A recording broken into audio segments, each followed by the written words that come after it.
我能和不同时空的人交易。一袋大米可以在废土世界换到1斤黄金，一吨牛肉可以换到一件刀枪不入的未来科技战衣。秦始皇给了我一份长生不老药，问我怎么样才能拯救大秦。三炮啊，你这个月业绩怎么比我养的狗还差？你被辞退了，明天不用来了。老板，你听我解释。滚！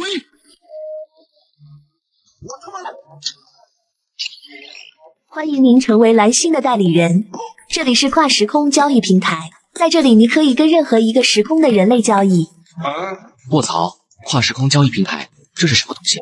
简单来讲，就是您可以跟处在不同时空的人类进行交易。哦，这么说的话，不同的世界所需的物品不一样，物品的价格也不一样。搞不好这里一瓶矿泉水放到其他世界就能换一大块金子，到时候再把金子转手一卖，这不得赚大了。您每个月至少完成1单交易，平台会您发放每个月10万的保底薪资，请问是否开启交易匹配？还有10万底薪，这不比打工人强1万倍？开启匹配，正在匹配中。三炮只感觉眼前一花，眼前的场景也从出租屋里变成了一间会议室。会议室的中间是一张长桌，对面坐着一个长相出众、服饰怪异的女子。你好，我来自废土科技世界，我叫双星，我这边可以为你提供许多高科技产品。我的要求很简单，就是需要无污染无辐射的食物。对方似乎来自一个食物匮乏的世界，而且看他身上穿着的服装，对方所在世界的科技水平可能不低。要买无污染无辐射的食物，莫非是一个类似于废土的世界，科技很强，但是世界被污染，食物匮乏。这些物品我这里都可以提供。那么你那边打算用什么来交易呢？500公斤黄金换10吨大米，7天之内凑齐。我操，多少？500公斤黄金换10吨大米？是的，有什么问题吗？没有，姐姐，大米管够，要多少有多少，7天内一定给你搞到。回到出租屋，看着地上一根根金条，三炮感觉整个人都活在梦里。500公斤黄金，按照当前的市价计算的话，价值近2个亿。什么叫一夜暴富？这才是一夜暴富。三炮随即将黄金存到了交易平台的仓库里，还好平台有收纳空间，不然这么多黄金，整个屋子都装不下。之后三炮又拿了一小块1公斤的黄金，来到了魔都最大的金店之一万福金饰。如果一次性拿太多的话，人家怕是得吓得当场报警。老板，你这里会收黄金吗？小伙子，你有多少呀？太少的话，价格可是不理想的。话说完，孙师傅随手从兜里掏出了个放大镜。三炮闻言，直接从兜里将那块金箔拿了出来。我操！看着那巴掌大的金块，原本没什么表情的孙师傅脸上顿时闪过一丝惊讶。我操，这一块全是金子吗？虽然这是魔都最大的金店，但也很少有人会拿这么大一块金子过来换钱的。那当然，总不能刷点金漆就指望来这里骗钱吧？看着还是一块纯金，你这东西哪来的？这是祖传下来的。哟呵，这纯金的品质，这边可以给到65万。哟西，可以成交。兄弟，这块金子是你从大金锭上抠下来的吧？这是瞒不住干我们这行的。几公斤说是祖传的还没什么问题，可你要搞出10几公斤，甚至几10公斤出来，总不能还说是祖传的吧？那别人该问你姓爱新觉罗还是姓朱了。真心劝你一句，这东西可是很容易就能查到来源的。你如果想全部出手，可以联系我，我有办法帮你出。我能和不同时空的人交易，一袋大米可以在废土世界换到1斤黄金，一吨牛肉可以换到一件刀枪不入的未来科技战衣。秦始皇给了我一份长生不老药，问我怎么样才能拯救大秦。话接上集，我用卖黄金所得的65万租了一个大仓库用来放粮食，接着准备买30吨大米，再次进入交易平台，看看这次能换到什么好东西。三炮就近找到了一家大米批发厂，这里要进去采购时，却被门口的大汉给拦住了。小伙子，你是来干嘛的？大哥，我是来买米的。买米去超市买，我们这里是批发厂，像你这种穷鬼是买不起的。怎么回事啊？这年轻人是谁？老板，这熊小子说要来买米，我现在就把他赶走。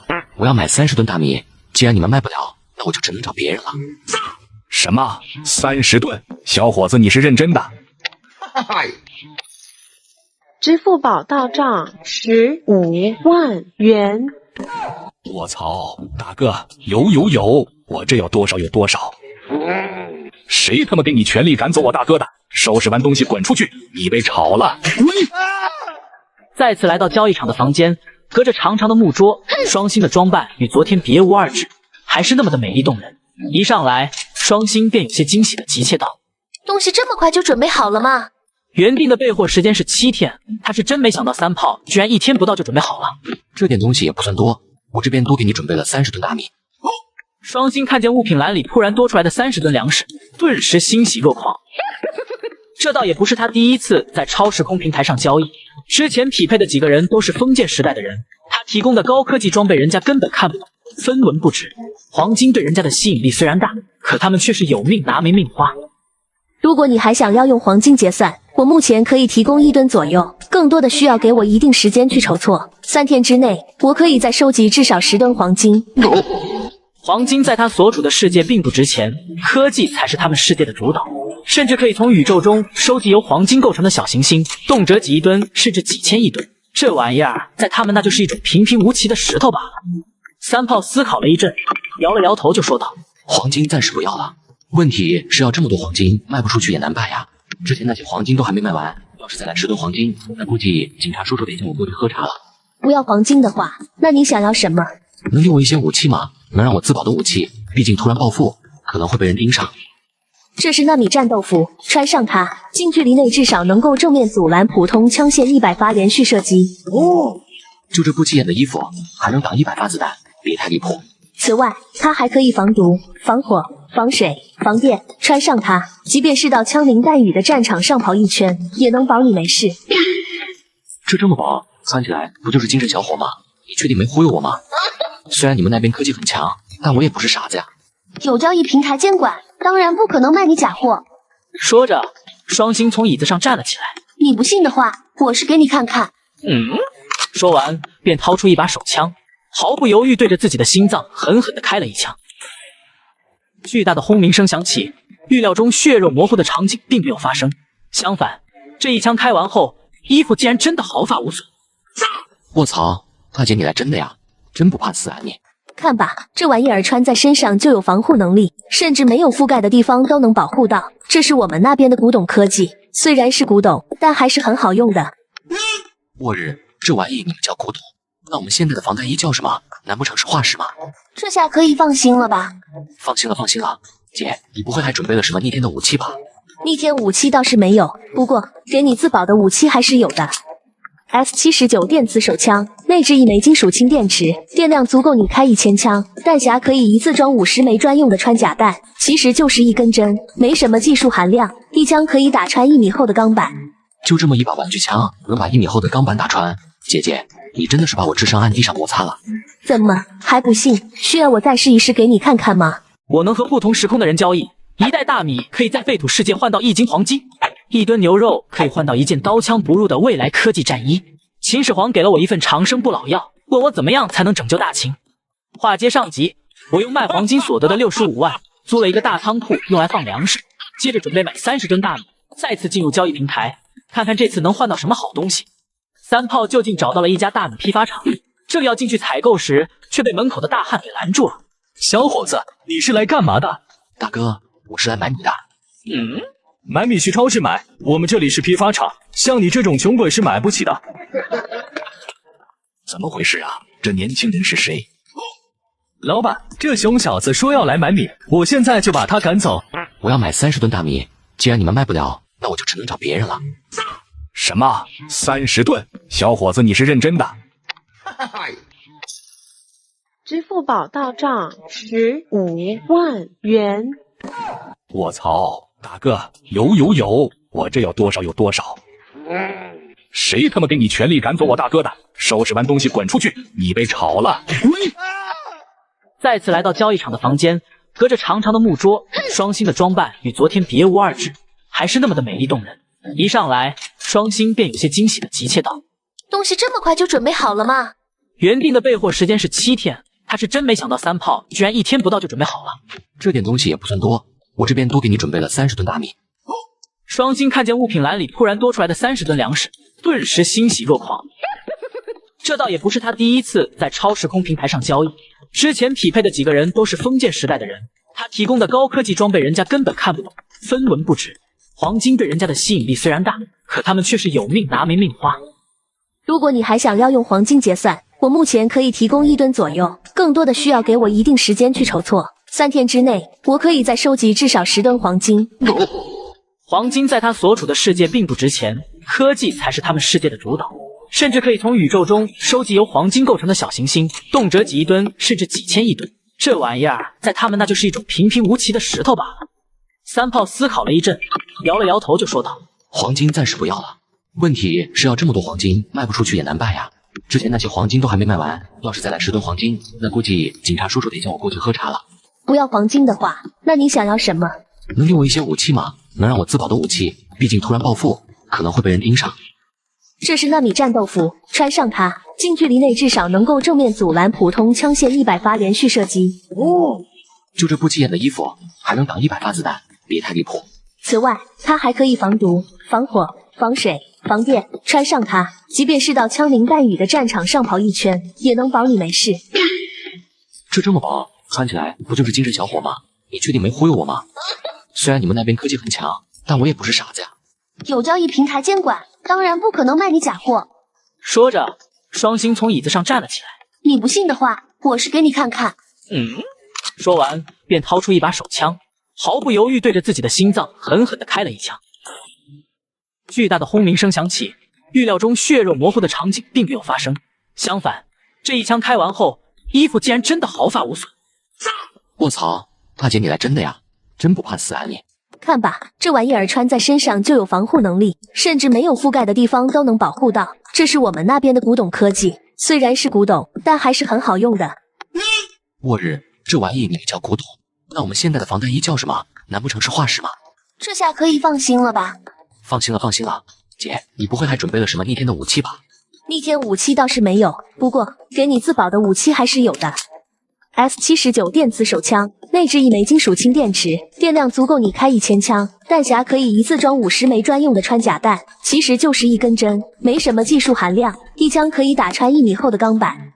就这么一把玩具枪，能把1米厚的钢板打穿？姐姐，你真的是把我智商按地上摩擦了？怎么还不信？需要我再试一试给你看看吗？我能和不同时空的人交易，1袋大米可以在废土世界换到1斤黄金，1吨牛肉可以换到1件刀枪不入的未来科技战衣。为了囤积更多粮食，用来交易平台换取黑科技，三炮约了学法学的一个同学，打算请他帮忙注册一个粮食公司。没想到刚到餐厅，就看见一个黄毛占了他预定的位置。同学李元熙正低着头不敢说话。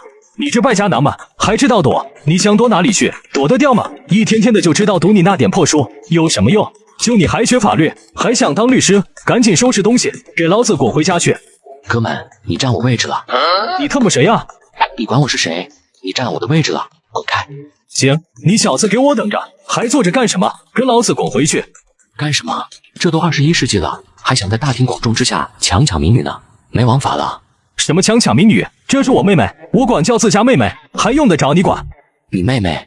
三炮上上下下仔细打量了一下这个五短身材、歪嘴塌鼻的黄毛，又瞥了眼身段窈窕、眉眼如画的李元熙，不由得嗤笑道：兄弟，几个菜啊，喝这么多？厕所在后面，要不先去撒泡尿瞅瞅你自己长什么样子？你们如果是兄妹，那老子以后再也不相信生物学了。你什么意思？什么意思？说你长得像一坨大便，需要再详细一点吗？随后，三炮也不管黄毛脸色多难看，径直走到李元熙旁边，拉起他的小手就往外走。黄毛被对得满脸愤怒，见三炮里都不理他径直离去的背影，胸膛剧烈起伏。喂，爸，这赔钱货我是管不了了，你自己来管吧。都知道在外面找男人了。什么找男人？这赔钱玩意儿，当初让他别读书嫁人他不听，一个人偷偷摸摸跑去魔都说要上学，结果自己私底下偷摸找男人。是啊爸，那男的看起来就不像好人，刚才还想打我来着，而且看着还很穷。什么？活腻了是吧？你让他赶紧滚远点，小心老子去打断他的腿。那男的……黄毛话说一半，看着门口缓缓经过的跑车，整个人呆住了。喂，人呢？那男的怎么了？我操，爸，这家伙是个有钱人了，开的是跑车，得几百万呢，这赔钱货绑上大款了。车里，李元熙低着头闷声道：谢谢，给你添麻烦了。顺手而已，有什么麻烦的？三炮略有些好奇道：那人真是你哥？算是吧，他爸是我的养父。李元熙沉默了一会儿，你去哪里？我顺带送你过去吧。带我去学校吧，我下午还有课。送完李元熙，三炮回到出租屋。今天是最后一天跟双星交易，明天就该换人了。来到了熟悉的交易平台，只见双星原本干净的衣服上沾染了许多血迹，隔着10来米的长桌，三炮甚至都能闻到他身上的血腥味。抱歉，手头有点急事处理，没来得及回去换衣服。你这是刚打完仗吗？刚刚灭了一群盘踞在一个战前避难所里的异兽，好久没打这么爽了。你是不知道，那种虐苦蜥，趴在地上都有3、4米高，老娘我一招就给他脑袋砍下来了。末日，厉害厉害！话说你在你们那边到底是什么身份？这身动力装甲不一般吧？未来城第7兵团大统领1000少将。至于我身上的装甲，简单点说，穿上它我能徒手撕开1米厚的核掩体大门。这他妈未免有点太离谱了，钢铁侠也没这么牛逼吧？这个是刚收缴的外骨骼3D 打印机。我能和不同时空的人交易，1袋大米可以换到1斤黄金，1吨牛肉可以换到1把绝世手枪。话接上集，满身血迹的双星忽然从兜里掏出了一个大飞箱子。刚才杀异兽的时候，在他们老巢找到了个好东西，你肯定感兴趣。这是什么玩意？不就是个黑箱子吗？年轻人，你不懂，这玩意可比之前的纳米战斗服和电磁手枪强1万倍。什么？强1万倍？那岂不是反人类的存在了？这东西可以生产重型外骨骼，而穿上这玩意，能够让善兵在负重1吨的情况下，以最高每小时100公里的时速前进。卧槽，负重1吨还能跑得比车还快？大姐，你这些东西太离谱了，随便拿一个出来，感觉都可以灭掉一个国家了。怎么样，够强吧这个玩意？何止是强啊，这他妈买回去，我直接原地化身军火贩子好吧？我也不要多，便宜卖你了。水果蔬菜牛肉各100吨，大米500吨。多少？这也叫不要多呀！水果蔬菜牛肉100吨，还要大米500吨，你不会真当我是开粮场的吧？你不要的话，我可就卖给别人了。别啊姐，我开玩笑呢，不就是几百吨粮食吗？我拿我头上3门珍贵大炮去给你换来。搞定这些事情，回到家里时已经是晚上了。三炮打开了系统面板，现在已经与双星交易了4次，一共有200交易点。再匹配4个对象的话，系统就可以升级了，到时还能解锁更多权限。明天就可以匹配新的交易伙伴了，不知道这次能匹配到谁？希望别是发展落后的时空，不然可就捞不到好东西了。隔天早上，睡得正香的三炮突然被一阵系统的提示音给吵醒了。叮，交易对象已刷新，请问是否开始匹配？卧槽，狗系统，你吓死我了！我还在梦里锻炼身体呢，就被你给吵醒了。开启匹配，正在匹配中。还是跟上次一样，三炮只感觉眼前一花，在睁眼时，他便发现自己出现在了一个凉亭中，而凉亭里除了他之外，还有一个面相威严、穿着漆黑大氅、头戴玉冠的中年男子。此时，那男子一双虎目正凝视着他，一股无形的压力扑面来，让三炮不由得眯了眯眼睛。三炮打量了一下对面的男子，心里略有些失望。怎么是个古人？不过这看起来身份好像还不低。根据和双星交流得来的经验，遇到古代的交易对象，往往都很难做成交易，里面的因素太多了。但归根结底，还是因为封建时代之前的社会生产力太低，能用来交易的商品太少了。古董文物的话，带回去搞不好要上交给国家。不过来都来了，秉承着互相尊重的原则，三炮还是举手作揖道：“你好，超时空交易平台蓝星区代理人三炮。”超时空交易平台神州区代理人嬴政。卧槽，难道你是秦皇？我能和不同时空的人交易，这一次我竟然匹配到了秦始皇。更离谱的是，他竟然给了我一本可以长生不老的秘籍。你好，我是超时空交易平台神州区代理人嬴政。你好，我是超时空交易平台蓝星。等等，你说你是谁？真是秦朝的始皇帝嬴政。卧槽，别太离谱，怎么匹配到皇帝了？这也太魔幻了吧！3000大世界中，总归是有些共通之处才能连接在一起的，不必惊讶。你知道我在惊讶什么吗？自然知道，在你之前，朕已经匹配过2次来自不同世界的人了。他们听闻朕的名号之后，皆是大受震惊。哦，你已经匹配了2次了，那你交易了什么东西？虽然匹配了2次，不过他们皆没能解答朕的问题，因此都没能达成交易，倒是可惜。听你这么说，你是打算以问题当做第一次交易所需要的物品？然也，朕的问题便是，有何办法能避免我大秦灭亡？你倒也不必给出十全十美之法，只需给出一个朕觉得有用之法，便算完成了这笔交易。阿这，您这个问题多少带点刁钻了。切勿急躁，朕能给你的报酬是一本炼气时所修的《太医炼气经》，朕观你乃肉体凡胎，而修炼此法可延年益寿，想来是足够当做报酬了。卧槽，什么东西？太医炼气经？你真以为能修仙呢？三炮嘴角抽了抽，想到历史上秦始皇死在追求长生路上的结果，有心想吐槽，可话还没说出口，他自己却是愣了。等等，交易平台是不可能卖假货的，也就是说这玩意儿是真的。搞不好他所在的世界是真的有炼气士，他们真的能修仙。不行，这东西怎么也得搞到手好好研究一下。这要是真的能行，价值完全不输从双星那搞来的黑箱啊。考虑的如何？此等报酬可是很丰富的，错过了可是要等100年的。不知秦皇如何得知大秦会灭亡呢？自然是听第一个匹配到的交易对象所说，后面第二个来自另一个世界的交易对象也是一样的说法，且灭亡的方式都如出一辙，如此大抵是没错的。那不知你问他们这个问题的时候，他们是如何回答的？第一个交易对象自称来自秦王700年后身处乱世，并未细读过史料，只知秦朝灭亡，亡于项羽刘邦之手，细节之处却不甚了解，自然给不出答案。第二个交易对象则来自秦王2000多年后，称朕为千古一帝，自称最为崇拜朕，一见到朕竟还行了3跪9叩大礼。可朕问他大秦为何灭亡，他却说不清楚，只说秦王全因赵高李斯弄权，称只需杀了赵高李斯，杀了造反的陈胜吴广、项羽刘邦，大秦便能成万世基业。然冰冻3尺非一日之寒，泱泱大国一朝倾覆，岂是杀几个人就能解决的？朕觉此人不学无术，心思浮躁，便也没有与他交易。三炮听完便大致有了数，一个来自魏晋南北朝时代的，知道秦始皇的秦朝会灭亡，别的一概不知；另一个应该来自21世纪，是嬴政的脑残粉，只知道嬴政牛逼，却对大秦具体是个啥样子根本不了解。思索片刻之后，三炮便答道：大秦灭亡原因有很多，我不是专攻史学的专家，并不能完全说明白。以我个人见解，主要有3点。其一，商鞅变法所提出的耕战制度，在未曾一统天下时是良方，可在一统天下之后却是毒药。其二，六国虽然统一，可六国百姓从文化习俗到语言文字上皆与秦人截然不同，随着制度越来越多，必定会出现矛盾。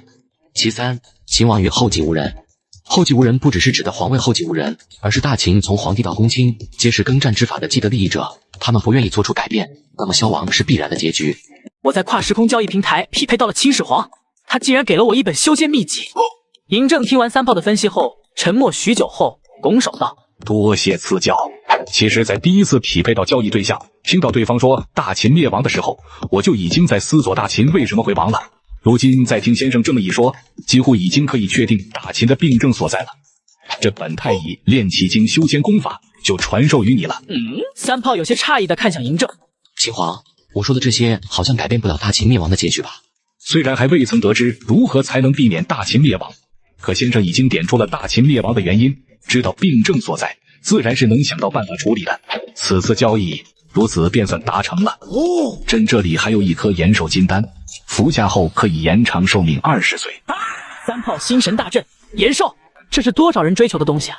一颗延寿20年的金丹，如果放在蓝星拍卖，只怕能被拍到100亿天价。毕竟对那些真正的有钱人来说，多活20年时间，他们能赚到的可不止区100亿。当然，真得到这玩意儿，三炮也不可能拿去卖就是了。长出了口气，他强迫自己冷静了下来，随后对嬴政道：3日之内，我会将能找到的汉朝史书全都整理过来给你，希望可以对你有所帮助。如此甚好，便多谢了。此交易可行。回到蓝星，三炮看着自己手上那颗装着金丹的小木盒，打开闻了一口，顿时感觉神清气爽，精神倍好，一时间甚至有股把金丹吃了的冲动。不过他也只是想想而已，并没有直接给一口吞下去，毕竟他还年轻，目前也不急于增加这20年寿命。第二天清晨，三炮带着重型外骨骼来到了军方的防务站，看看能不能得到高层的赏识。如果顺利的话，那以后资金可就充足很多了。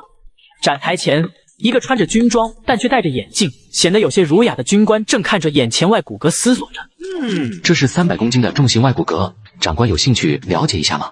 你好，我是隶属于东区的研究员周博威。原来是周少校，鄙人三炮算是个民间军事爱好者吧？浩先生谦虚了，我也是研究外骨骼相关方面的，您的这套外骨骼的设计可看不出瑕疵。想知道这套外骨骼的主要作用，能否请浩先生讲解一下？如果周少校有时间的话，我倒是可以现在就给你演示一下。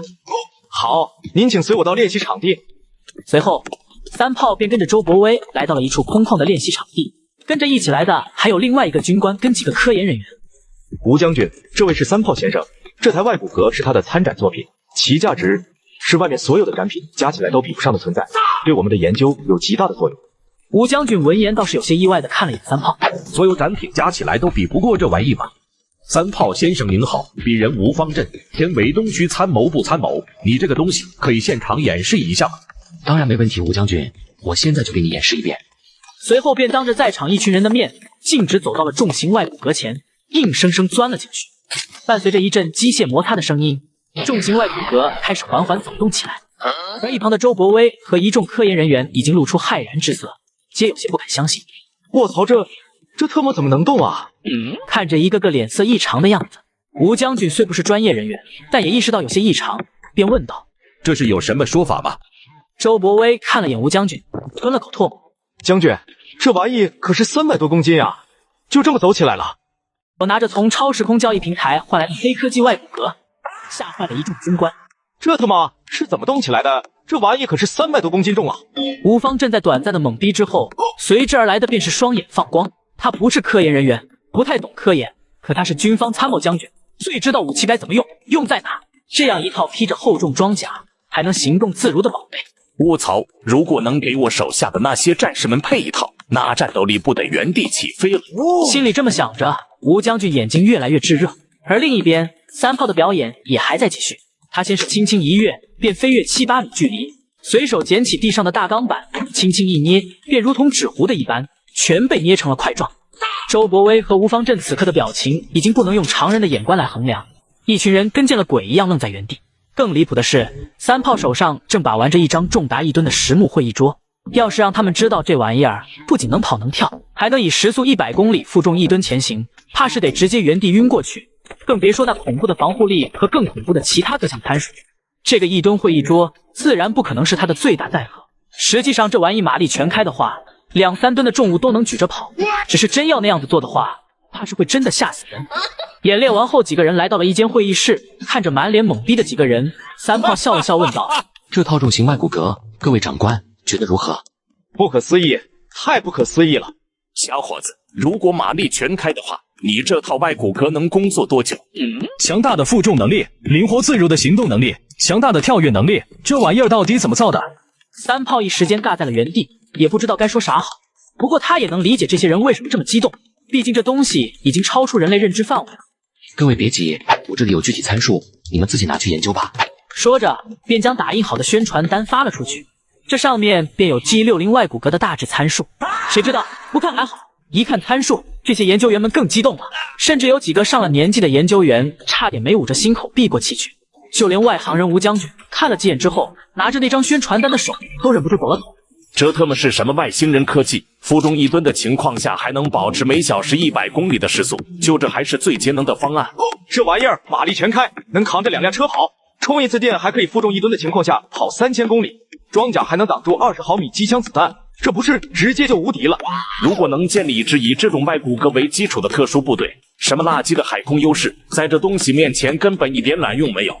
吴方震在看到数据之后，几乎在一瞬间连这套外骨骼批量装备之后该怎么用，如何在战场上发挥优势都全脑补了出来。但他很快便回过神来，有点不敢相信地问道：“这上面的参数它属实吗？”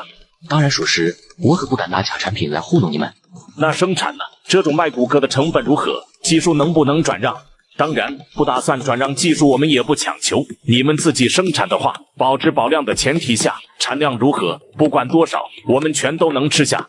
他这一连串的问题给3炮都直接干懵了。吴将军，这个我们恐怕买不起啊！从超时空交易平台带过来的黑科技机甲，吓坏了上级的军官。他们竟然让我量产！3炮先生，你的这个外骨骼能不能量产？你有多少，我们买多少，价格好商量。一旁的周伯威此刻心情异常复杂。吴将军，这个我们恐怕买不起啊！吴方震眼睛一瞪，什么买不起？每年那么多军费，全让海空那边吃了。他们天天不是新飞机就是新航母，就咱陆军只能发双新血。这下总算是遇到了个适合咱们用的好东西，哪有买不起的？大不了就打报告申请，我就不信上面还能不批。周伯威尴尬地指了指宣传单上能源那一栏的金属氢电池，不是上面批不批的问题，你看这个电池竟然是汽油的900倍。虽然我搞不懂这电池是根据什么原理造的，可这要是真的，将军知道意味着什么吗？你什么意思？这东西的存在可以完全颠覆我们对新能源的认知。如果以市场价值来算的话，光是这颗电池价值只怕就得有3-5万亿。咱们去年总军费加起来连15000亿都没有，买不起啊！而且除了电池之外，里面的电机，好家伙，比拇指大不了多少，居然有200匹马力，比现在很多汽车的大电机功率还大。还有这个装甲的材料非常特殊，比碳纤维还硬，如果能量产的话，那价值也不可估量。Oh no！ 卧槽，别说了，我心脏受不了，看来是我唐突了。没事，我今天既然来参展，当然是来做生意的。技术转让的话，我短时间内也确实没有这方面的想法。生产速度的话，我这边可以保证，一旦开启生产，日产量在100套以上。吴方正在经过短暂的震惊之后，这会儿已经回过了神来。对啊，那这个价格呢？你们拿2套回去测试吧。将军放心，价格方面我可以保证，绝对会给出一个你们能够接受的价格。其实采购原材料后用黑箱打造出来，一套价值还没超过3000块钱。还有这玩意可以负重1吨，你们可以发挥想象力，把武器装到上面，可别浪费了。好嘞，三炮先生，那么咱们就此先说好了，3天之后咱们再联系。回到家之后，三炮把《汉书》《史记》《资治通鉴》等跟秦汉时期稍微有点关系的书全都打包在了一起，随后便进入了超时空交易平台。依旧是那个熟悉的凉亭，嬴政已经早早的等会在此。见到三炮来了后，很是客气的说道：“见过三炮先生。”秦皇您客气了，这是关于秦朝的几本书，我想应该是可以帮到你。卧槽，这书竟然可以记录这么多文字，造价一定很贵吧？不贵，只要掌握印刷术，随便造。印刷术是何方邪术？有了这印刷术，你们的大秦人人都可以获得知识。我去，那岂不是天下万民都可以变成朝堂上那些侃侃而谈的公卿大臣？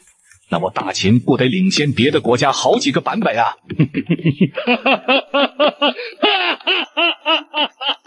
还请三炮先生传我造纸术与印刷术，条件可以随便提。三炮沉吟了片刻，试探道：“那就10颗延寿金丹。”可以，成交。嬴政毫不犹豫答应了下来，但想了想，还是补充道：“其实延寿金丹也并非没有限制，一个人最多只能吃1颗而已。哦，如此，三炮先生还是只要10颗延寿金丹吗？这样啊，那就30颗吧。你妈！我操，你这奸商，朕要诛你9族！秦皇别急，其实我这里还有很多好东西，一时间很难与你说清楚。这样，明日我们再交易一次，除了造纸术之外，我再给你带本我们世界的华夏通史和世界通史吧。嬴政闻言笑了笑，说道：“如此甚好，朕观你对延寿金丹与炼气法门这等修炼之物感兴趣，明日朕也让人整理一份清单出来吧。所需何物，尽管开口便是。我用交易平台换来的基因强化药剂，把自己强化成了超人。”经过了几天的跨时空交易，三炮累积了许多交易点，于是便打开了系统商城。映入眼帘的是一支初级基因强化药剂，听说这玩意可以让自己身体素质强化100倍，还没有任何副作用。三炮想也没想就买了下来，随后便深吸了口气，直接扎到了自己身上。药剂接触身体的一瞬间，整个人就好像触电了一般，清凉的感觉在身体里蔓延开。药剂的效果就是极大程度上加强他的免疫系统。当前蓝星上的所有疾病，在他的免疫系统面前都不堪一击，同时还会极大增强他的骨骼密度和肌肉纤维强度。用比较直观的说法就是，之前他使出吃奶的劲都只能拎起来100公斤黄金，这一针下去，他能提着那玩意儿跑个马拉松都不带喘。初级基因药剂能够帮他突破人类身体的极限水平，打完原地化身小超人。为了测试这基因药剂，三炮伸手打了一下墙面，这不打还好，这一打竟然把墙面砸出了一个大窟窿。卧槽，这是什么豆腐渣工程？我这也没使劲啊！这药剂真这么猛啊！牛逼，真他妈变成超人了！而且牛逼之处还不只是让他整个人变得异常健康强壮，就连他的皮肤此时看起来都白皙细嫩，不见丝毫粗糙的痕迹。俗话说一白遮百丑，更别说三炮原本就不丑，甚至有点小帅。而在这一针下去之后，他原本就不错的底子，在基因进化的加持下，更是帅出天际。这不比美容针牛逼10000倍？不过这房子看来是住不了人了，是时候换个地方住了。等会办完事，正好去看看房子，还是先给秦始皇准备造纸术和印刷术吧。老板，你这有没有造纸术和印刷术的书？小伙子，你要这个干嘛？这些书籍早就不卖了，现在的都是在网上看视频，哪还有人看这些？对啊，我直接买个手机给嬴政不就好了？到时想学什么，直接在手机上学就完了。送他个手机，给他放点现代社会的视频，还怕他不把宝贝给我？到时再把种粮食的技术教给他，收获后再把食物卖给双星，岂不美滋滋？我他妈真是个奸商啊！正想着，突然一条系统消息打断了三炮的思绪，竟然是双星发来的消息。三炮，你有时间吗？我有急事需要你帮忙。急事还是我能帮忙的，既然还有他那边的科技都解决不了的急事吗？三炮没多想，便急匆匆地离开了书店。熟悉的会议室中，双星已经早早坐在了长桌那头。你终于来了，我这里有件事得找你帮忙，有点急。不过如果你那边可以做到的话，我这次能给的报酬也绝对比之前所有加起来还丰厚。什么事情这么着急？双星神情凝重。我们未来城的城主要死了。城主要死了，所以这跟你有什么关系？或者说你需要我帮什么忙？难不成是你们城主快死了，想吃点什么山珍海味？这个我倒是可以帮得上忙。那倒不是，城主活了200多年，全身上下除了大脑，早就已经全都是机械机构了，对食物并没有什么追求。他想在临死之前想看看你们无辐射的世界。这倒是好办，不过你确定交易平台能让活人跨越世界吗？我其实已经试过了，别说是活人，就算是一只鸡，也没法活着通过交易平台交易到其他世界。我们2个都是初级平台代理人，还没有传送活物的权限，只能将城主的意识上传到计算机，再传送过来。你们有这种技术，为什么城主还会死？抛弃身体，直接在计算机的虚拟世界里可以实现永生的吧？数据化上传电脑之后，最多只能支撑3到5天时间，超过这个时间，记忆会留存，思维却会彻底消亡。思维消亡之后，人失去了思考能力，就不能算人了。未来世界的城主竟然想通过超时空交易平台穿梭时空。上集说到，未来城城主想在临死之前看看没有污染之前的蓝星，但是以我们目前的等级，还没办法在跨时空交易平台传输活人。唯一的办法就是将未来城主的大脑数据上传到电脑，只是那样做的话，城主在3天之后就会变成没有思维的机器人。只要城主可以过来你们这边，那么未来城下一任城主就会顺理成章到我手上了。到时候我们的交易可就不是小打小闹了，你想要什么，我都可以给你搞来。感情这大姐不是在乎城主的死活，而是在乎下一任城主的继承人呀，好狠一女人。行，只要你能把你们城主传送过来，我一定带他出去玩遍整个蓝星。说完这段话，三炮便离开了交易平台，只剩双星独自一人留在这会议室里。看这家伙刚才这么提防我，怕不是得了什么被害妄想症，什么时候能交易活人就好了。老娘直接给自己交易过去，这废土世界狗都不待。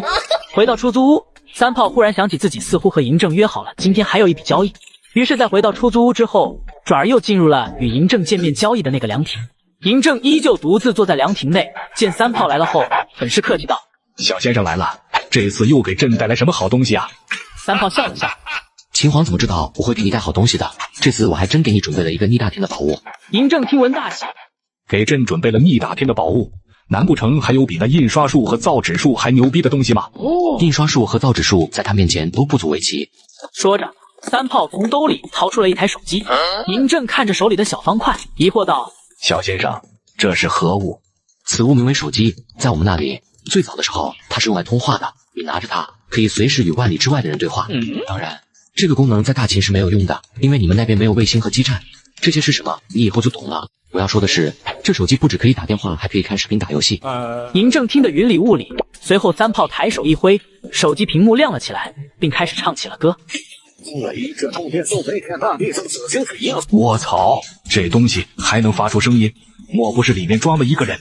花了将近1个小时的时间，三炮才将手机的基本操作跟知识讲给了嬴政，又给他看了一些历史的视频。视频放完，嬴政却是盯着手机小小的屏幕，沉默许久，最终忍不住感叹道：“属实牛逼，后世几千年历史足够精彩，手机此物也确实巧夺天工。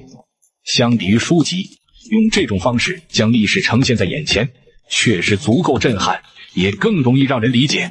说着，他又点开了一个现代武器展示的视频。视频中，火箭炮、机枪齐射，场面瞬间化为一片火海，直接给嬴政都看懵逼了。虽然他对热武器没什么概念，可光是看那满地的烈火，就知道视频里展示的这玩意儿威力有多猛了。小先生，这又是何物啊？这些是热武器，有了这些东西，可以杀人于百里甚至千里之外，就连坚固的城墙都挡不住这些家伙。什么？杀人于千里之外？如果有这些东西，那以后可就没人敢造反了呀！那个小先生，这些能否给朕也搞点呀？求求你了！我去堂堂始皇帝，竟然也有求人的时候。那个小车啊，这些东西现在还没办法给你搞，以后有机会我再给你带点过来。如此，那就多谢小先生了。那什么业务啊？投胎，身份证明。生前职业？做饭的。什么原因？饿死的。做饭的饿死的。有你有要求吗？黑龙江就行。那地方可穷啊。没事，我着急，你能快点吗？急我也得按流程办呐。是。不行啊，系统里显示饿死的，不是正常死亡的，黑龙江投不了。那怎么办呢？选个别的地方，上海、广州那边人家好。我就要投黑龙江。你喊什么呀？凭什么不让我投黑龙江？系统在这摆着呢，生前履历写的很清楚啊。生前41天，食不果腹，吃树皮、树根，饿死，动掉脚趾。杀第47人，黑龙江省长沙山第3位。第16人，当年太深了。快一点吧！我要回去杀鬼子！杀鬼子！我说寒山的谷，我带你出，我听地球带你出。教秦始皇玩手机，他给了我30颗长生不老药。三炮啊，你看这手机里的这些炮弹跟机枪，你什么时候能给我弄的呀？要是可以的话，到时候我教你修仙。你还会修仙？别逗了，我们要相信科学。只要你帮我把这些热武器搞来，我保证教你修仙。得吧，目前这些东西以我的能力还没办法帮你搞到，等以后有机会搞把枪给你玩玩，到时你在朝堂上看哪个大臣不爽，就一枪给他毙了。好嘞，不愧是你呀！从交易空间出来，外面已经天黑，到了晚上7点多，然后三炮便又急匆匆的开车往郊外赶去。毕竟之前还跟楚月约好了今晚在郊区废弃工业园交易黄金，忙了一下午，晚上还要开车跑郊区去。他这回也算是体会到什么叫忙的脚不沾地了。事事都亲力亲为肯定不行，还是得招一批人帮忙，类似给双星和嬴政他们采购物资这种不是很重要的事情，最好是交给手下的人去做。什么都自己来的话，搞不好哪天就累死了。不过暂时不急，等军方那边测试完外骨骼再说，到时候既不差钱了，又有了军方兜底，干啥都比现在方便。车子很快便开到了郊区的废弃工业园，将车开进废弃工业园，找了个不起眼的角落停好，他便直接从车的后备箱里拎出来了个不算大但却很结实的行李箱。行李箱中装着整整300多公斤黄金，这是他剩下的所有黄金，按照301克的价格来算，价值大概是在1亿1500万左右。这么多黄金，要是搁以前，打死他也拎不动。不过在注射了基因药剂之后，他身体素质已经达到了超人类的级别，300多接近400公斤拎在手里，也就是略微感觉有些沉而已。就这此时，一声枪响打破了黑夜的寂静，三炮反应极快，几乎没有犹豫，便下意识丢开黄金，从兜里掏出了 S79 电磁手枪，对准了枪响的方向。黑夜之中，激烈的枪声在前面的厂房里响了起来，时不时还有痛苦的哀嚎声。这他妈是什么情况啊？难道是要黑吃黑？这也不对啊！我人都还没进去，怎么就打起来了？三炮懵逼片刻，听着里面越来越激烈的枪声，想了想，还是从兜里弄了台重型外骨骼出来，然后3下5除2穿在了身上。虽然那件战斗服的防护能力比外骨骼还牛逼，不过谁会嫌弃自己身上的护甲厚呢？穿上装甲的三炮直接无所畏惧，脚下略一发力，便在外骨骼的助力之下一跃4、5米高，一头闯入了办公室。一进去，迎接三炮的便是劈头盖脸的戴面。卧槽，你们干嘛呀？别他妈打了！友军是特么友军啊！两个保镖一脸见了鬼的表情，拿枪的手都僵在了原地。这是个什么怪物？1室3炮。被护在角落的楚月无意道：“是我，别打了，打得多也没用，浪费子弹。”楚月盯着他看了好一会儿，终于松了口气。这玩意是什么鬼东西？这是外骨骼，军方的新产品。楚月看了眼厚重的外骨骼，又看了眼3炮，脸上写满了不信。军方还有这东西，我怎么不知道？马上就有了。我拿着300多公斤黄金准备卖出去，不料却遭遇了枪战。这是什么情况？我是来做生意的，可不是来打仗的。楚月看了眼门口，寒声道：“不好意思，公司的一些问题，交易时出了这么大的岔子，是我的不对。事后我可以在黄金的价格上给出一些赔偿。”3炮指了指门口，揶揄道：“别事后了，想想现在怎么办吧。这枪声刚才可还在1楼呢，现在都快到2楼来了，你的人只怕不太能顶得住。”不料楚月闻言却丝毫不着急的样子，反而笑着伸手敲了敲3炮身上的装甲，道：“这不是还有你吗？咱们好歹是合作伙伴，你该不会放下我不管吧？”3炮没好气的瞥了一眼楚月：“就你可以，得加钱。”楚月伸出了一根葱白的手指：“1个亿还可以吧？”3炮整个无语住，他那一箱黄金300多公斤，也就1个亿出头，这女人怕是连100斤都没有，就值1个亿了。他们这比黄金还值钱啊！什么钱不钱的，我不感兴趣。作为一个已经比较有钱的人，3炮觉得不能为5斗米而折腰。虽然这5斗米确实有点多，但他是见钱眼开的人吗？2个亿，真香！什么钱不钱的，吾辈热血青年就是见不得这些违法乱纪之辈。楚小姐放心，我这就去把他们的脑袋拧下来。没办法，他给的实在是太多了。3炮本以为自己已经算是有钱人了，可跟这些有钱人比起来，果然还是个穷逼啊！万恶的资本家！心里想着，3炮大步向门口走去。一出去，面甲便放了下来，将他全身上下护得严严实实。面前有几个楚月的保镖正在跟敌方交手，这场面简直就是真实的枪林弹雨。而3炮却是若无其事地走到劫匪面前，无数的子弹打在外骨骼装甲上面，但并未伤其分毫，甚至连挠痒痒的不算。这特么是什么东西啊？我也不知道啊，没见过这玩意，怎么打不动啊？听着身前不远处那2个又瘦又黑的匪徒嘴里叽里呱啦的吐槽，3炮也懒得跟他们耗，直接一个瞬移来到2人身旁，轻轻一挥手，便把劫匪扇飞了出去。身后的保镖看着面前这大块头机甲，愣是吓出了一地尿。老大，这是个什么玩意？怎么一巴掌把对面扇飞了？我活这么多年还是第一次见这东西，不过看起来好像不是针对我们的。解决完劫匪，3炮才回过头对着2个早已经懵逼的保镖就说道：“回去告诉你家小姐，全部都解决掉了。”保镖愣了一下，然后连忙点头哈腰：“好的，好的，大哥，我这就去。”不是他们没出息，实在是刚才的场面太恐怖了。用枪打死人与3炮刚才那样冲进人群里一拳打爆别人脑袋相比，给人的感受完全不一样。没过多久，楚月便在一群保镖的保护中下了楼。看着3炮身上一点战斗痕迹都没有，楚月一惊，这东西未免也太离谱了点吧？这还是蓝星的科技能造出来的吗？价值不可估量啊！作为一个商人，楚月瞬间便看到了这副外骨骼的价值。3炮倒是不知道他想这么远，见他下来便直接问道：“钱什么时候到账？”交易黄金的钱现在就能给你，至于请你出手的钱，得明天才能给你。哦，楚月小姐不会反悔吧？当然不会，只是这2亿现金哪是那么容易拿出来的。行吧，那先把黄金交易一下。另外，刚才被我扇飞的那些人，后事就交给你们处理了。我这人心善，见不得血，要不收拾干净，以后这块地我都不肯来了。卖黄金的途中遭遇枪战，我驾驶黑科技机甲，一招就把劫匪解决了。其实我们的集团是跟军方有合作的，我们帮他们生产武器装备。因为这个事情，近些年我们公司得罪了不少外面的势力，想伤我的人挺多。听他这么一说，3炮顿时便明白了。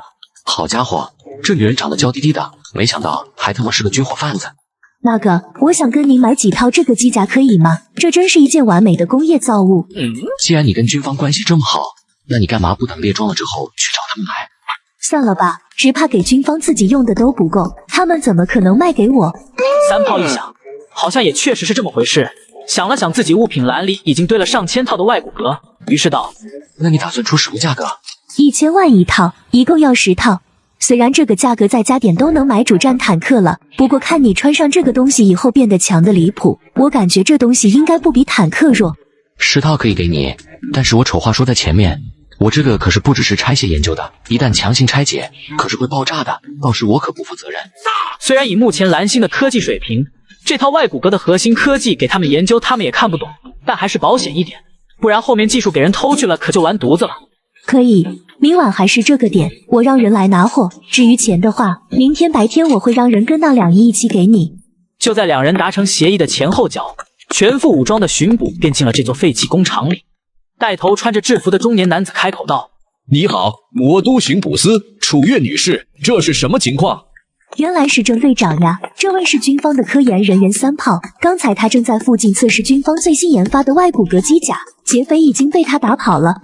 郑队长闻言看了眼3炮身上的外骨骼，略一思索后便道：“一人干掉近20名手持枪械的恶徒，这是什么战斗力？2位稍等，我需要确认一下。”郑队长最好是直接让你的上级联系东区的司令，说明一下他穿着的装备叫外骨骼就行了。喂，吴将军，有一个叫3炮的先生，说是军方的科研人员，可信吗？卧槽，3炮先生，小郑啊，你可得好好跟他说话，千万别得罪了呀。好的，吴将军，明白了。打完电话之后，郑队长的神情肉眼可见的恭敬了起来。已经确认过了，真是辛苦3炮先生了，让你一个科研人员干了我们该干的活。没事，路见不平拔刀相助，换任何一个人来这都会这么做的。兄弟，那可是20多个持枪匪徒，换别人倒是想这么做，可人家也没这能力啊。想到这里，他又不由得看了眼3炮身上的外骨骼，咽了口水。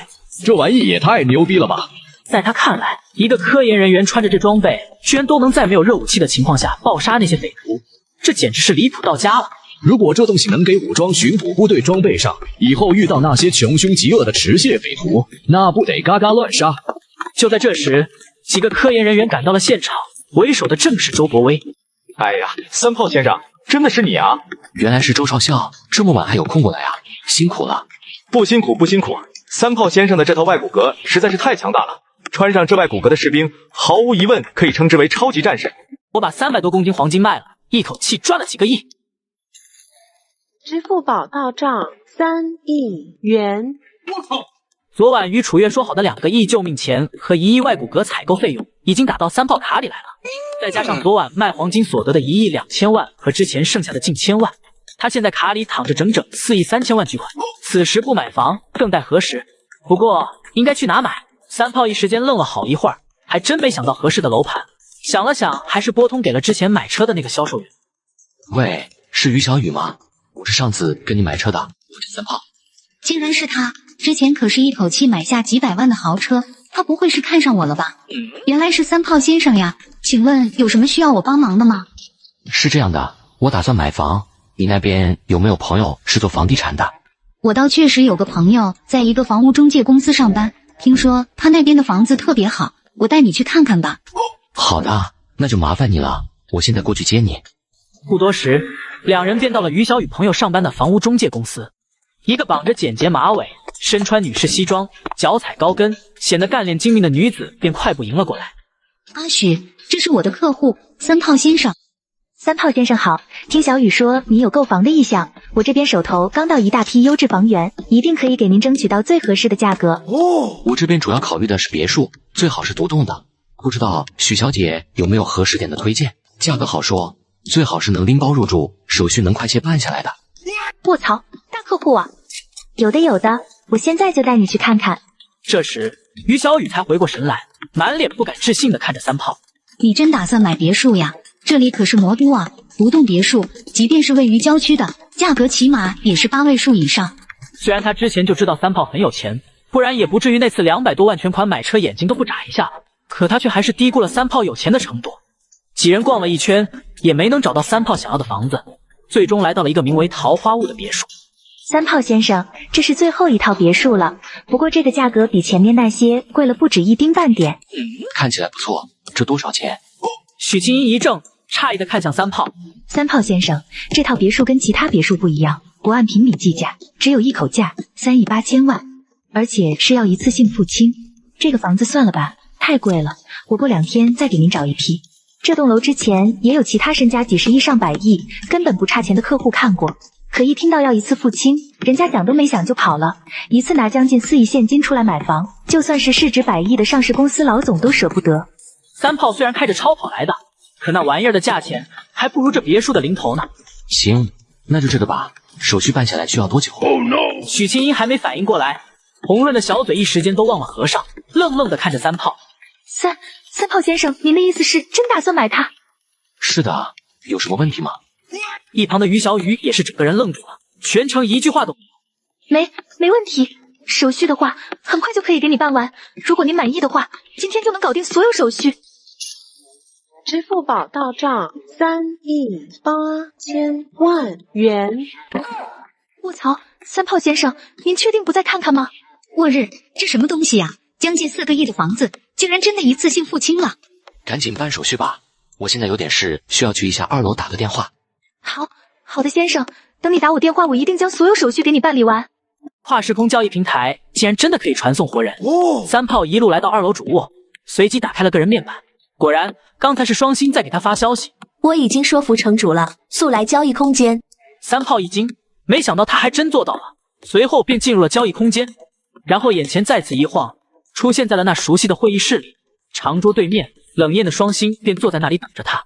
只不过这次这个会议室里却不止他和双星2个人，在双星旁边居然还站着一个美到令人窒息、颜值身材丝毫不逊色于双星的少女。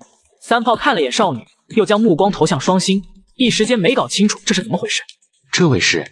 双星抬了抬白皙的下巴，略有几分的意道。这是我们未来城的城主大人，我叫秋末，未来城城主，不过以后大概就不是了。你好，我叫三炮。随后三炮又瞟了眼双星，希望他能给个解释，到底是怎么把大活人带进交易空间里来的。说好只是一块承载思维的电路板呢。不等双星回答，秋末便看出了他的疑惑，主动解释道：这只是一部仿生机器人而已，并非血肉之躯。我将思维上传到了机器人的运算模块。卧槽，仿生机器人！三炮诧异地盯着他上上下下打量了好一会儿，发现似乎有些不礼貌之后，他有些不舍地收回了目光。好家伙，这也太逼真了！无论是面部表情还是皮肤质感上来说，几乎都与活人没有丝毫区别。特么蓝星那些造娃娃的要有这技术，不得卖疯了。这是台风暴动力机甲，是与你说好的部分报酬，交易完成后剩下的我会付上。这台机器人掌控权限，在交易之后会全权移交给三炮。到了蓝星之后，他做任何事情都需要得到三炮同意才行，不用担心他过去放个大招给蓝星网络搞瘫痪这种事情。除此之外，等秋末的思维消散之后，这台仿生机器人以及其中拥有秋末记忆的人工智能也将永久归三炮所有。那么我生命的最后一段时光就交给你了。放心吧，我会尽量满足你的要求的。秋末点了点头，随后又看向双星，洒脱地取下了手上的一枚戒指，放到他面前。你太年轻了，性格又跳脱暴躁，未来成本不该交到你手上的。不过你既然获得了这个，也许能改变废土的交易空间，那也没有比你更适合当城主的人了。双星神情首先是有些错愕，他是真没想到秋末居然能这么果决，现在就把戒指给他了。还记得你们上学的时候，我对你们说的最多的话是什么吗？您说未来城要在废土中为人类找到未来，你的一举一动都牵涉到未来城数百万人，甚至整个废土之中数亿幸存者的利益。不管你怎么做，总会有人不满的。不要在意那些话，做你认为正确的事情就好。城主大人，去看看未曾被污染的世界吧，我会带大家像人一样活下去。现在你才是城主。寒暄了几句后，三炮便带着秋末离开了交易平台。你还有几天时间？大概4天半吧。明天上午我还有一件重要的事情要处理，正好双星也说明天把游隼送过来，干脆等明天游隼到了，我再带你去世界各地转转，怎么样？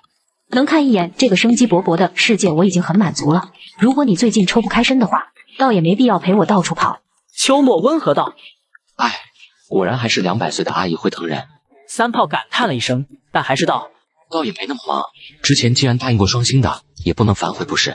随后两人便下了楼，于小雨和许清音对他突然从楼上带下来一个漂亮的过分的女人有点吃惊，可却根本没敢多问。三炮先生，我们这边的合同已经准备好了，另外也已经在房管局预约过了。您签下合同，我们立马就能送过去，今天手续就能办好，3天内就能把证送到您手上。好，谢谢你了，秋末，你懂法吗？帮我看看合同。秋末微微颔首，接过了合同，各国法律条文，他在连接上这个世界网络的一瞬间就全都弄清楚了。说蓝星上任何一个律师法官都没有他懂法也不为过，只是微微扫了一眼便道：“没问题，可以签。”一旁于小雨忍不住问道：“这你确定不再看看吗？好家伙，这可是3.8亿的合同，就这样一秒乱翻一遍就当是看完了，可别太抽象。”不用看了，他会量子速读。还有这种天赋吗？之后，三炮又带着于小雨跟秋末来到了一个商场，准备给新家置办一些东西。一进门却又遇到了前女友赵新欢，又一次看见了三炮。赵新欢这次的心情却与上次截然不同，毕竟上次是在店里，三炮是客户，他只要不想被 4S 店开除，是怎么也不敢炸毛的，只能任由三炮无视他，再怎么憋屈也只能忍着。可这次不一样，这次不在店里，他发挥的空间大大增加。上次的事情，赵新欢基本已经想通了。虽然三炮全款买跑车让他很震撼，不过他却不信事情能这妖巧。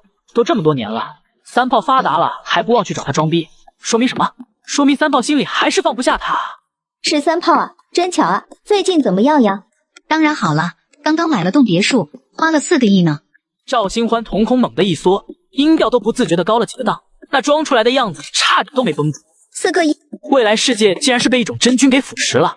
据说这种真菌能够寄生在人类体内，操控人的思维，吸收人的记忆，把人变成怪物。听闻未来城的故事后，三炮真的是惊了。未来的人类还有这种死法，他是万万没想到的。就在这时，三炮突然感觉到交易平台有信息传来，看了一眼后便道：“双新发消息过来了，你要不要一起去看看？”秋末摇了摇头：“不用了，你自己去吧。”那你一个人作画。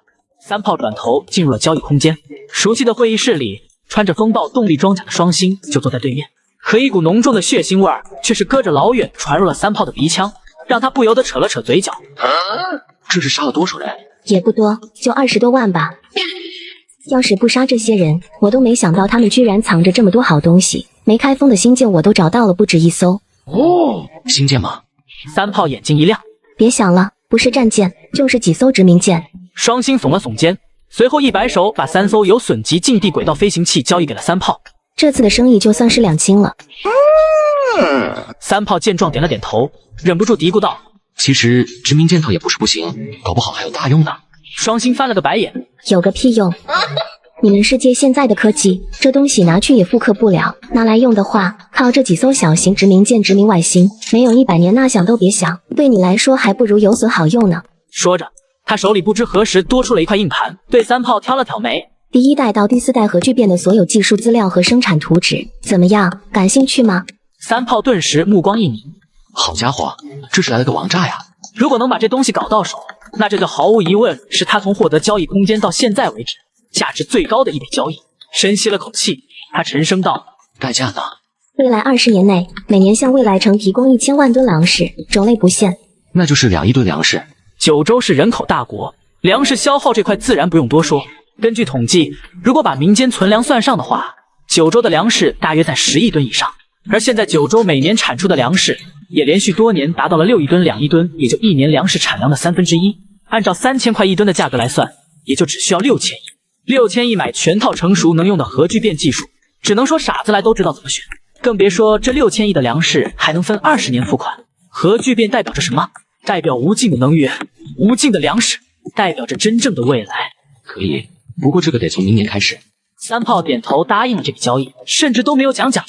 承载秋末思维的那种仿生人，你们那边的产能大吗？怎么，你想买仿生人吗？是的，想搞点劳动力。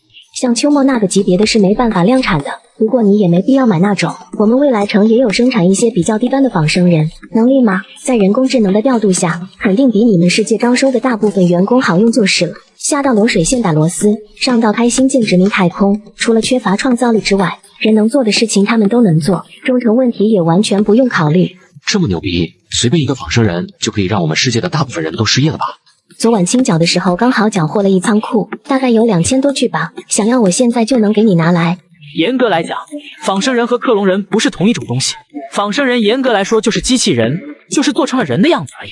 克隆人那就是真人了，是由克隆的人类细胞一步步在培养皿里培养长大的，说是真人也不为过。目前三炮和双星的等级都比较低，还无法交易活物，自然就不能做克隆人交易。我用什么东西给你换？你现在还需要什么物资吗？食物的话暂时不需要了，你看看有什么是我们这边需要的。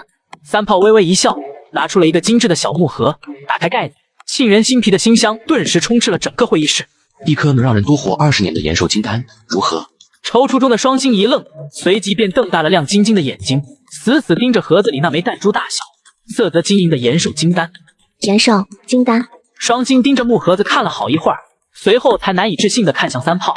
你第2个匹配到的交易对象居然又交易成功了，对方还是来自玄学世界的人吗？是啊，还真是玄学。双星一时间不知道说些什么好，他得到交易空间的时间不知道比三炮要早多少。可真要说起来，真正从交易空间尝到甜头，也就是在三炮之后而已。之前遇到的要么是各种奇葩，根本没法正常交易，要么就是穷的响叮当，拿了黄金都没命花的那种。而三炮第2次居然又匹配到了一个合适交易的对象，还能搞来这种可以延年益寿的好东西。所以你到底换不换？换，能延寿20年寿命，傻子才不换。说起来，你们世界不是可以通过一体改造、更换器官的方式延长生命吗？就像秋梦那样，怎么还对延长20年寿命这么感兴趣？双星打开刚刚交易过来的延寿金丹，看着珠圆玉润的丹药，眼里露出痴迷之色。年轻人，你不懂，所以你是年轻人。还真是听君一席话，如听一席话呀。我拿着秦始皇给我的延寿丹药，跟双星换仿生人，竟然把他给吓了一跳。好家伙，你这是真遇到秦始皇了吧？这种玄学丹药也就只有他能拿得出手了。你们那边有没有那种可以快速盖房子的那种工程机器？晚点跟军方达成合作之后，有了军方的那层关系，他的公司和工厂都可以搞起来了。郊区废弃工业园那块地自然也需要重建一下。有是有，不过比较贵，全地形自动工程建模。有这玩意，你想建什么都可以，只要把材料扔进去，之后会全自动建造，3天之内就能从平地里建造起一座上千米的高楼。我去，这也太香了吧！这怎么卖啊？非卖品，未来城也就这一套来着，以后我们改造废土还用得上，不过可以租给你。最后，三炮以1颗延寿金丹租赁12天的价格，把那什么全地形工程改造模块租了下来。然后今天的交易便算是达成，三炮获得了废土世界第1代到第4代核聚变所有的技术资料和图纸，3艘有损级近地轨道飞行器，2000名仿生人，1套 G9000工程改造模块。而双星则获得了未来城城主的位置，2亿吨粮食以及2颗延寿金丹。回到别墅，三炮把几个仿生人放到了院子里打杂。秋末看着这一院子的仿生人，调侃道：“看来你这次收获不少呀。”那何止是不少啊，我已经赚麻了。而就在这时，三炮的电话也响了起来。拿起手机一看，正是之前第1次发现外骨骼的军方研究员周博威。三炮先生，咱们可以谈合同了吗？可以，那你发个地址给我吧，我过去找你。好的，那等会见。其实以你现在手里掌握的黑科技，已经不必这么谨慎了，可以稍微透露一些实力，这样才能让你在接下来的谈判中为自己争取更多筹码，获得更大的自主性。你的意思是？你现在不是有风暴级动力装甲吗？不必藏着掖着，咱们直接穿上动力装甲，看有损过去。这么直接啊？会不会把人吓到了？三炮略有些迟疑，毕竟那些小说里主角在获得了一些超前的东西之后，不都是选择低调谨慎，财不露白吗？这一下给家底都捅出去了，恐怕不合适吧？秋末翻了个白眼，你是怕他们以为你是外星人吗？我只是觉得这些东西太超出人类的认知了，我真怕吓死人。你一个前几天还在上班的公司小职工，突然拿出来一套划时代的外骨骼，你觉得这是否不符合常理？人家早就把你查了个底调，正在头疼你到底是什么来路呢。与其让他们自己猜来猜去，不如你直接给他们整点狠活，直接告诉他们你就是外星人派来的，而且还没有恶意，还打算帮助他们，这不就完事了？三炮恍然大悟，卧槽，你这才刚来1天，怎么比我还了解这个世界？太恐怖了姐！有风暴级动力装甲在手，蓝星上除了大魔步之外，根本没有什么武器能一下给他秒了。果然还是年纪大的阿姨见多识广啊！三炮都有点舍不得秋末死了。不过这个可以稍后再说。嬴政这边既然有延寿金丹这种东西，搞不好也还有些别的玄学物品可以救秋末。至于现在，当然是先去给这个世界的人来点小小的废土震撼。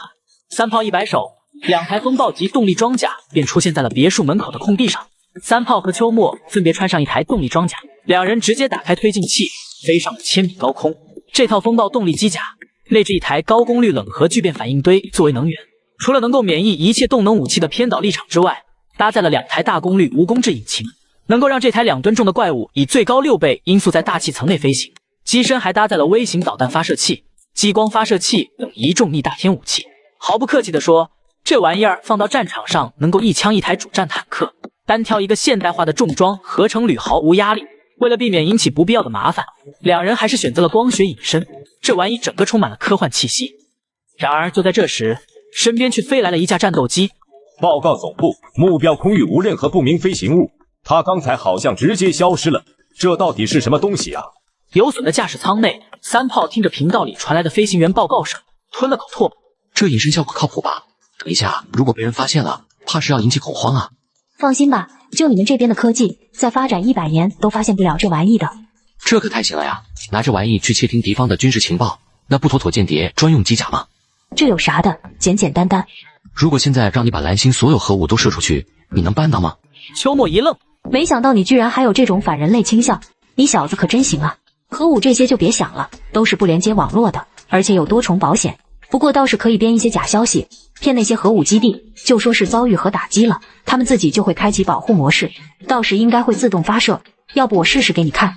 卧槽！别，我就是问问，这要是真发射了，那我们也离废土不远了，这可不行这么晚啊！走了，差不多该过去了。好的姐，让你们的科技来吓一吓我们这边的科研人员吧。说完，两人便加快了速度，向下冲了过去。那个，既然这个有隼这么牛逼，能不能让他把这全世界的核武器都发射一遍呀？你小子可真行啊！你想毁灭蓝星是吧？我可以帮你试试。姐，我错了，开个玩笑。我们这个世界这么漂亮，我可不想让它变成废土。好了，不开玩笑了，我们快到了。随后，两人便转移角度，加速向下驶去。你最好先打个电话通知一下，不然我怕贸然降落下去会引起一些不必要的误会。哦，对啊，差点忘记了，如果我们这么盲目出现，那肯定会被当成敌人一顿突了。虽然他们突不动，但最好还是别发生冲突了。三炮拿出手机拨通了周伯威的电话。基地中间的主楼中，周伯威正坐在办公室里等待着三炮到来。屋里除了他之外，还有不少军方的科研人员。他们本来应该是在另外一个相当隐秘的基地中从事科研工作的，今天专门跑到这里来，主要还是为了与三炮敲定外骨骼合作的相关事宜。毕竟这种涉及到技术方面的东西，他们这些懂行的科研人员肯定是要在场的。听到外面的动静，等待了一会儿之后，屋里一个满头白发的老学究便忍不住好奇道：“这是咋了？怎么突然就这么紧张？今天我记得也没安排什么演习吧？”周伯威摇了摇头，听说是空军那边的雷达，刚才在魔都上空发现了个什么不明飞行物，而且长度起码有上百米，比运输机还大。可这个不明飞行物只在雷达上出现了几分钟，就又凭空消失不见了。那边第一时间就派了战机去现场勘察，但却扑了个空，什么都没发现。可那个目标在雷达上出现了几分钟做不得假，而且不止一台雷达探测到它了，也可以排除是雷达故障，这是有大蹊跷。所以司令部让咱们这边陆航的直升机也配合空军去排查事发地点周遭，看看是否能找到什么线索。一个老学者面容有些担忧道：“突然出现在雷达里，又突然消失不见。如果是自然现象或者不明飞行物倒还好，如果是大洋那头那些人搞出来的东西，那麻烦可大了。确实要搞清楚，否则只怕以后大家都不敢睡觉了。”周伯威坐在自己的位置上闭目养神，淡淡道：“放宽心吧，兵来将挡，水来土掩，就算是大洋对岸搞的鬼，咱们只要能和三炮把这次合作谈妥，等这些外骨骼批量列装了，也不惧他们。”那倒也是，这种外骨骼机甲真的是我们这个世界的科技能制作出来的吗？太强大了！如果能大规模列装这东西，一旦爆发战争，除了核战之外，常规战争我们都不知道怎么输。说句实在话，里面很多技术拆解出来，分分钟赚他个几万亿一点问题都没有。我们这些专业的科研人员都看不懂这里面的构造，为什么他一个平平无奇的人可以造出来这玩意，实在是细思极恐啊！莫非此人不是蓝星人，而是某个外星生物？参谋部那边已经有人怀疑三炮是外星人，或者说是外星人扶持来与蓝星接触的代表。虽然听着离谱，可周伯威却莫名的觉得可能三炮是外星人反而是最好的结果。是啊，只有这么一种可能了。三炮真的是外星人，不然根本解释不通。先别管他有什么目的，他想干什么，先把外骨骼搞到手再说。要钱给钱，要人给人，东西能到位，只要不在九州境内胡来，爱干啥干啥去。是了，如果能把外骨骼里那些黑科技也搞来，别说是让他建几个工厂开几个公司了，就是让他去当企鹅的老总都行啊。周伯威有些头疼的捏了捏眉心，恰在此时，他的电话突然响了起来，一看到上面的备注，他连忙选择了接通。三炮先生，你们到哪了？他们军方自然是知道三炮住处的，距离这里足足90多公里呢。周伯威自然不会觉得三炮这么快就能到了。然而事实却是，三炮和秋末早已经到达了预定地点的空中。周少校呀，我们已经到了，在哪里见面比较好呀？周伯威一愣，下意识道：“到了吗？三炮先生，你确定没有走错地方吗？”距离他邀请三炮来谈合作事宜到现在，总共都不到半个小时。三炮除非是能飞，否则也不可能这么快就跑这么远吧？就算是能飞，那也没这么快吧？毕竟这90公里路程，按道理来说，怎么也不可能这么快才对。周少校放心，我当然不会走错。要不你出门看看吧，记得让你们的人别开炮哈。